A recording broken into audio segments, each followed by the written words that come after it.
about to meet Director of Emerging Technology. Now that's a great job title if you can get that, okay? Now, Andy Nolan, with pronouns he and him, just to keep the set going. We should have a little pronoun checklist on the day. I think, an amazing colleague to have, because he's, again, another one of these people interested in so many things. He likes to make stuff. He's been a grocer. He worked at Coles for a while, but not in the front of the stores, doing their amazing lab 288. So he knows about things that I'm fascinated by. How on earth do you get an innovation conversation going in a boring old grocery company? How do you sustain that interest when we're worried about the bottom line this quarter? And then how he then got interested in robotics, product engineering, artificial intelligence, machine learning, drone-based image analysis. And today, one of my reflections on technology is a lot of great innovation has come from constraint. A lot of great software architecture and design that was talked about earlier with Pam and Andy always comes from constraint. Some famous examples in history: Apollo, Margaret Hamilton with the stack of code that had to fit into 6 kilobytes or something like that. Programmable logic controllers, those tiny little industrial devices that made all sorts of factories work in the 70s. Mobile devices and sensors. And that's Andy's thesis today, is about what happens when you take something as unbelievably energy burning, Luke, as the world of machine learning, and try and fit that into a modern world. So should we welcome him? Over to you, Andy. Come on down, Andy Nolan. Thank you. So today we're going to talk about a technology that it's already a part of your everyday life, but you probably haven't heard of it before. So it's an area of machine learning that focuses on making things as small as possible. And its attributes are actually the opposite to everything we think about when we think about machine learning today. It's the world of TinyML. Now, TinyML, as the name suggests, is really about machine learning on extremely tiny things. And so why is that interesting? And why are we here to talk about it today? Well, the fact that it's small and constrained, like Nigel mentioned, is the thing that makes it interesting, because it opens up new possibilities. New possibilities in the world of healthcare, ag tech, med tech, all of the techs. There's a whole bunch of new things we can do with this technology that weren't previously possible, particularly when we focus on a cloud-centric machine learning paradigm. So I've spent most of my career working at the intersection of the physical and the digital world. And to me, that's where the interesting things happen. So I've built drone systems and underwater robots and a whole bunch of ag tech systems before. And it's the excitement you get when you see someone play with this physical thing that you've developed. It's not purely digital, it actually exists in the real world. And that's really the world where TinyML exists. TinyML lives at that intersection between those two worlds. And it allows us to measure things about the physical world, analyze them locally on the device, and make decisions. So we're making sensors and systems smarter at the edge, and we're not solely reliant on bringing everything back to the cloud for processing. Now, it does have constraints, but it also has a whole bunch of advantages, and that's what we'll talk about today. So we'll dig into TinyML and what it means. I'll give you some tips on how to get started and talk about my experience with TinyML. And then we'll look at what's coming in the future. So what sort of systems and technologies and opportunities will TinyML unlock? So believe it or not, there are already 3 billion devices out there that support running machine learning on the device itself. And as technologists, you're probably wondering, that sounds like a large number. I should probably know about this. So what are they doing? What are people building with these systems, and how's it gone unnoticed for so long? Well, you already know what they're doing. It's voice assistants. So if we think about the voice assistants you have on your phone, you might have it on a speaker at home. It's really a combination of two things. There's obviously the language processing that's happening in the cloud, but there's a little tiny piece that's happening on the device itself, and that's the TinyML piece. And what's happening there is it's listening for wake words, which are those words we're very familiar with now. It's like, OK, Google and Siri and all of these sort of things. I've probably just set off all your phones. And that's what triggers the system to then start sending the audio to the cloud for the more heavy lifting and the processing of all of those sound into text. But it's that narrow version of machine learning that's happening on the device that unlocks that. It's not the hero of the story, but it's unlocking some potential that wasn't there previously. Now, believe it or not, it's predicted that 8.4 billion voice assistants will exist in a couple of years from now. That's a staggering number. And 20% of search is already happening via voice today. So if that very small application of TinyML is unlocking this enormous potential, what are some of the other applications we could be using that for?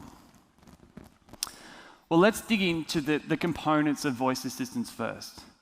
So voice assistants, as I mentioned, consist of two parts, the cloud compute part and the piece running on the device itself.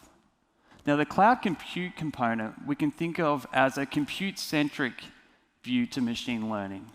So we're bringing the data from the source and we're taking it all the way into the centralized locations in the cloud for processing.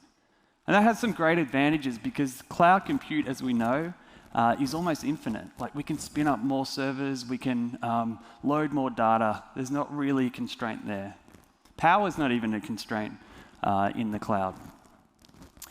I put this image up because this is one of my favorite examples of compute-centric machine learning at the moment. It's the DALL-E 2 model, and if you haven't played with it, I'll encourage you to go and check it out. It's a model that allows you to describe an image and then the model produces some really fantastic versions of those images. So this is an example of a raccoon. I don't know why I found it interesting. I hope you found it interesting too. So what's the other extreme? So we have compute-centric and then data-centric. So data-centric's all about bringing the machine learning or the compute as close to the data source as possible. And this is the really extreme example of that. How can we actually embed the algorithm to run on the sensor itself? And by doing so, we reduce latency. The data's not leaving the device, so we have this privacy-enabling element to it. And in doing so, it allows us to create these new user experiences that weren't previously possible. So if you're doing gesture recognition or you're doing something that involves some sort of user interaction on a device where latency is key, it probably makes sense to push the compute down there. So here's another view of these two extremes of machine learning in a little bit more detail. So on one hand, we've got cloud-based machine learning. The data is infinite, the compute that we can throw at it is infinite as well. The model sizes just keep growing. There's models with billions and billions of parameters, and it doesn't seem to be plateauing anytime soon. The topology of these systems is typically centralized. So we can think of cloud compute in comparison to 8.4 billion devices as being quite a centralized topology. Latency is a little bit higher just because of the nature of having to transfer the data from the source to where it gets computed, and power consumption is not really a constraint. The other extreme, which is TinyML's land. Smaller models, the data required to train those smaller models is quite small as well. Highly decentralized, really, really low latency, and the power consumption is also really low. And the reason being is that typically these devices need to be battery powered. So we can't have models running on sensors that run out of battery in an hour or so. Sometimes these systems need to run for 5 or 10 years on a single battery.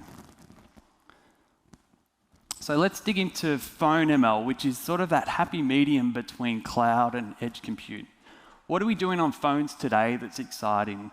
And then we'll dig a little bit more into TinyML.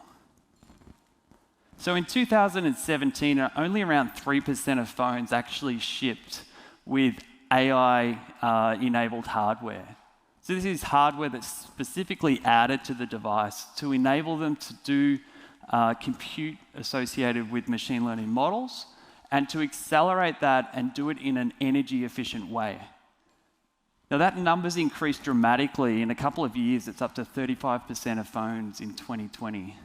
And it will continue to increase as our user experience demands that machine learning can run locally on these phones to give us those new applications that we haven't had previously.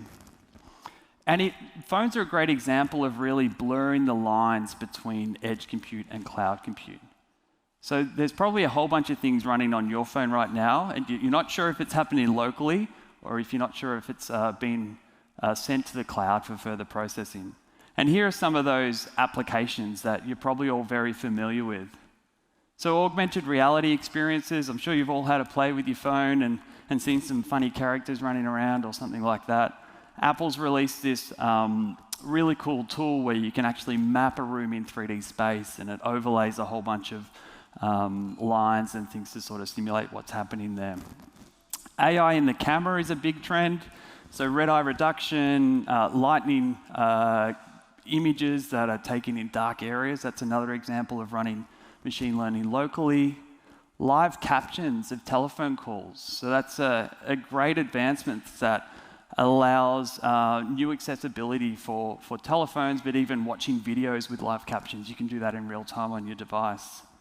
Face ID for unlocking and even doing payments is a really common thing now. Ambient music identification, really handy for cheating at pub quizzes.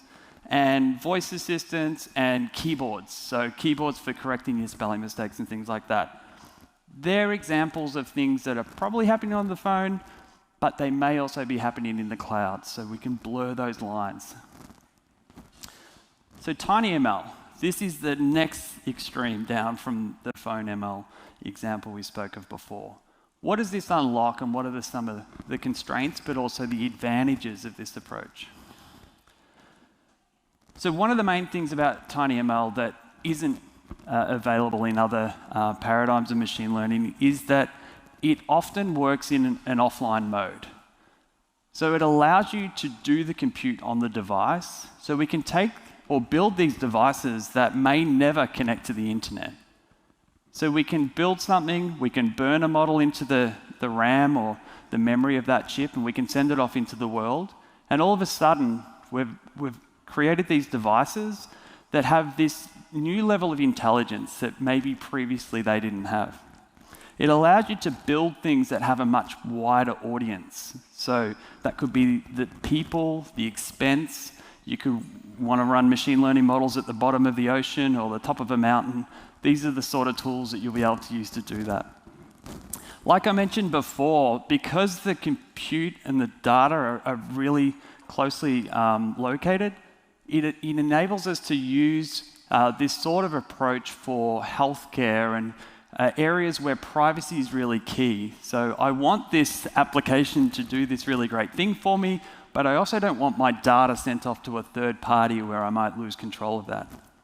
And the low latency, that's obvious because data and compute are so closely associated, unlocks a whole bunch of new potential. So what are some of the primitive things we can do with TinyML? So sound's an obvious one. We've already spoken about sound and sound processing for wake words. And to get that to work in an energy efficient way on dedicated hardware that's running on your phone, the models needed to be compressed. And some researchers demonstrated that they could get wake word detection to work in a model that's about 13 kilobytes in size. That's pretty tiny when you think about it. It only needs to detect a few words though, but that narrow version of AI allows us to unlock these things that we couldn't do before. What else can we do? We could do vision as well, believe it or not. So not only can we take an image and identify what's in that image, is there a cat, yes or no, hot dog or not hot dog, we can also locate objects within the image. So we can say, there's this object and these are the pixel coordinates. So that's object detection. That's kind of cool, right? For a microcontroller to be able to do that. Faster objects, more objects. Pretty great name for a model. FOMO, about 20 kilobytes the model size is in order to do that. Imagine the possibilities in ag tech. So we could have these really low cost low-powered devices running on equipment in an agricultural environment, and we could use them to detect the location of weeds in real time. We could use them to detect or measure the quality of fruit and vegetables in real time. And because they're disconnected, it allows it to operate in those sort of rural environments. Manufacturing is an obvious one, so could we use this for quality control on production lines and things like that?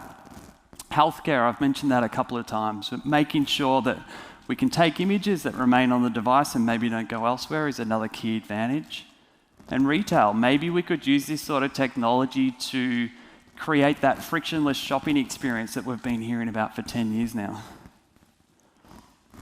Motion and gestures is another sort of primitive data type that we can use TinyML for. So motion is a big one, gesture is another big one we could use it for. How can we use these sensors that typically output gyro measurements or accelerometer, IMU measurements, and interpret them to provide a higher level representation of that data? So imagine me moving my arms around, that could be interpreted as some sort of action. There's a whole bunch of applications for that in augmented reality and also virtual reality that could be really interesting. People are using this technology already for fitness tracking. So detecting whether you're running or walking are fairly obvious ones. Quantified self-movement is a huge thing at the moment. So you can buy sleep detection sensors for your bed and pillows and a whole bunch of other random things that you can do with this sort of technology. Gaming's a good one. So gaming in the digital world, but also we could use this type of technology to help improve your golf swing or how you kick a footy or something like that. All running locally, real time, really low latency stuff. Predictive maintenance. So how can we use motion to detect if a motor in a manufacturing plant is operating out of the ordinary? There was a really great product I saw recently, which was basically a sticker that you peel off, you stick it onto the machine, and it would notify you if that machine started to operate weirdly, just purely by the motion. And that device had a battery in it, which would allow it to run for 5 years. That's pretty amazing stuff. So how do you get started? Is this technology that's so hard to do that only embedded systems engineers would ever get their head around it? What's the tool chain look like? Do I have the skill sets to get started? Well, I thought the best way to describe how to get started is to talk about my experience with TinyML. And it's a really bespoke niche thing that probably I'm only interested in, but just bear with me. I hope you get something out of it. So about 2 years ago, in the middle of lockdown, I decided to build myself an aquaponics system. So aquaponics, if you don't know what that means, is really the combination of two things. Aquaculture, which is growing fish, and hydroponics, which is growing plants without water. And what aquaponics does is it creates this symbiotic relationship between the fish and the plants. So the fish food and the fish waste get pumped up to the grow bed up the top, and a whole bunch of bacteria convert that waste into nitrogen for the plants. And in doing so, clean the water for the fish. So it's this beautiful cycle of things happening there, and you get a whole bunch of lettuce and strawberries and whatever else you want to grow in there. You can even get edible fish if that's what you're into as well. So the system was working really well. It got me through lockdown, but we had a whole bunch of problems with the pump occasionally getting blocked. So what was happening is that the fish food and fish waste was blocking the pump, no water was getting pumped up to the grow bed, and the fish were swimming in dirty water. So being the type of person I am, I thought, well, what can I do to solve this? Is this an opportunity for TinyML? My initial thoughts were, well, every 10 minutes or so, when the system's working, the water from the grow bed drops down back into the fish tank. And it makes this really loud water gushing sound, sort of like a toilet flushing. Could I build a system that could detect that sound? And if there wasn't that sound happening, so the absence of that message would indicate the system was broken.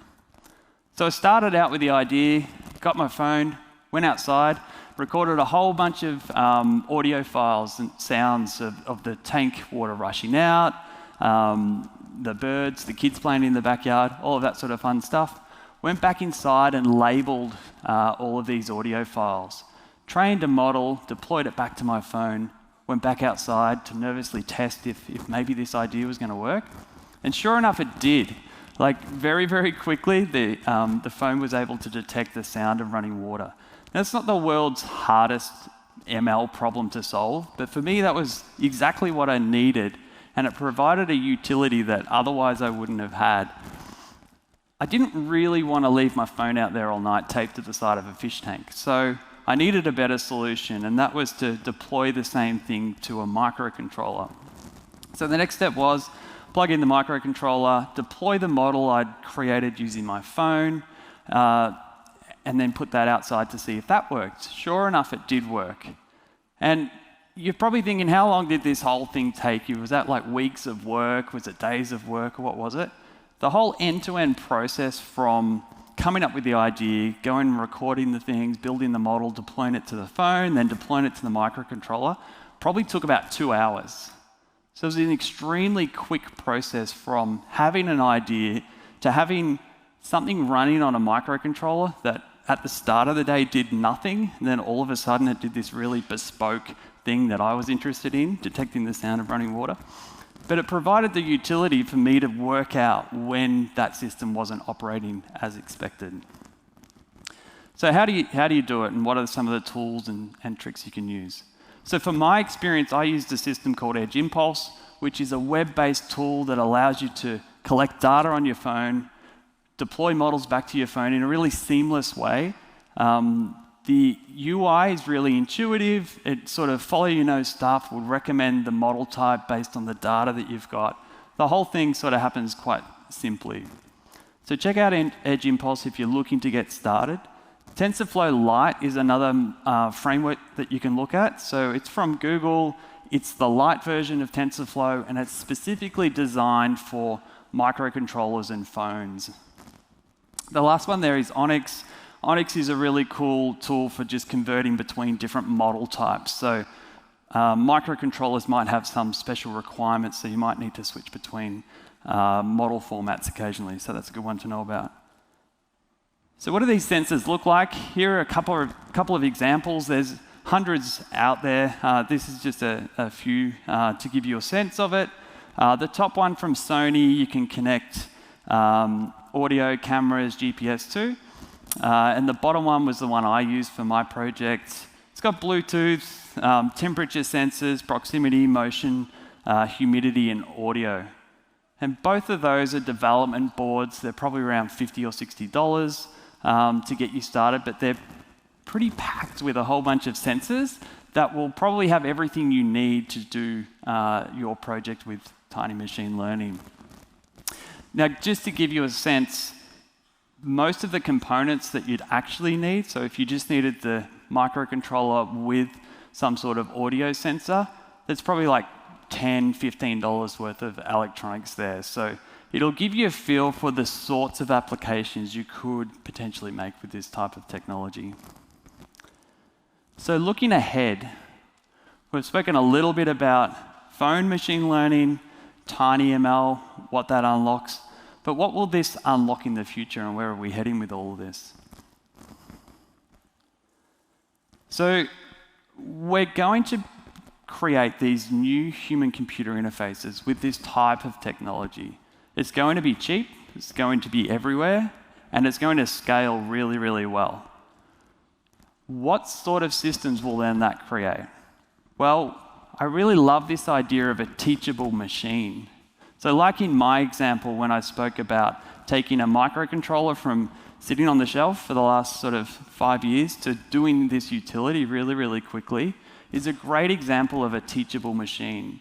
We can teach these really tiny things to not solve the world's problems, but do a really bespoke, narrow piece of machine learning to achieve an outcome. And they're really flexible, and they're really easy to deploy. So once we have these teachable machines, we can actually compose more intelligent systems. So taking simple components that do one job really, really well, combined with another component that does another job really, really well, we can start to create these high-level systems. that are more intelligent than what they are individually. I really like this idea of composable AI. Edge and cloud working together. So it's all about location. Now, if you're thinking about an experience that needs user interaction, it makes a lot of sense to push that down to the device it's happening on. If you need machine learning to make that experience possible, these might be some tools and tricks you can use to do that. So selecting the best location for your application is one of the things I want you to think about. Don't just push everything into the cloud because that's our natural way to think about machine learning. There's other places, and it could be on the phone, it could be on the device itself. And look at phones now and get some inspiration from how they're blurring the lines between those two worlds. So augmented reality and virtual reality are some really great examples of composable AI systems. So if we think about what goes into making them possible, we have cameras, we have motion detection, and we need all of that to happen at really low latency, so we get the immersive experience to make it all feel real. These will be one of the places that TinyML will shine. This image on the right is an example of live language translation that's occurring in a headset, and it's put on the display there for the other person to read. Super handy if you're traveling. It's pretty amazing technology. So when I was looking at this, I was thinking, well, what else can we do with it? And I don't have very good hearing anymore, and I think it's the result of playing in a band for way too long, listening to music way too loud. And I struggled to hear people talking in noisy environments like conferences or pubs or parties and things like that. Could we use this sort of technology to focus on a particular person, block out the background noise, and maybe hear the conversation a little bit better? Or even maybe you could ignore people by looking the other way and it would turn them down. But like any great idea, someone's already started on it. And this is a video of what it might look like in the future. Okay, so the task is, given the video, any person who you see talking, their audio gets cleaned up and everything else gets suppressed. Okay, so the task is, given the video, any person who you see talking, their audio gets cleaned up and everything else gets suppressed. Pretty cool, right? I would love that technology. I'm happy it worked because that guy in the video is really skeptical. He's not so sure this is going to work, but that actually works out all right for him in the end. The last one I wanted to leave you with was connected cars and autonomous cars. So we can think of them as these systems of really tightly integrated sensors, and latency is a key concern there, often not connected to the internet. How can we deploy this type of technology to improve the safety of cars, maybe even improve the in-cabin experience? So software-defined cars are not a new thing, but I think TinyML will sort of be the next level of that. Composable AI, so super simple sensors doing some sort of image detection or proximity detection, combined with a whole bunch of others, allows autonomy in cars. Like, isn't that amazing? That's a great example of composable AI. And cars will blur that line between edge and cloud compute. So for things that make the car run and not crash, that will probably happen in the car itself. But for other things around mapping and user experience will probably happen in the cloud. So like mobile phones, another great example of blurring the lines between the two worlds. So just in summary, it's all about compute location. Be a little bit more creative and start to push things down to devices as much as possible. Teachable machines are a thing, and it's a really great mental concept to think about this. How can we teach these little pieces of compute to do something really intelligent? Composable AI, so combining simple things together to create higher levels of intelligence, is really exciting. And again, privacy-enabling devices. So how do we build that next generation of devices that makes sure that privacy is a key concern? So ML doesn't live in the cloud, it lives everywhere, and it will soon be in everything.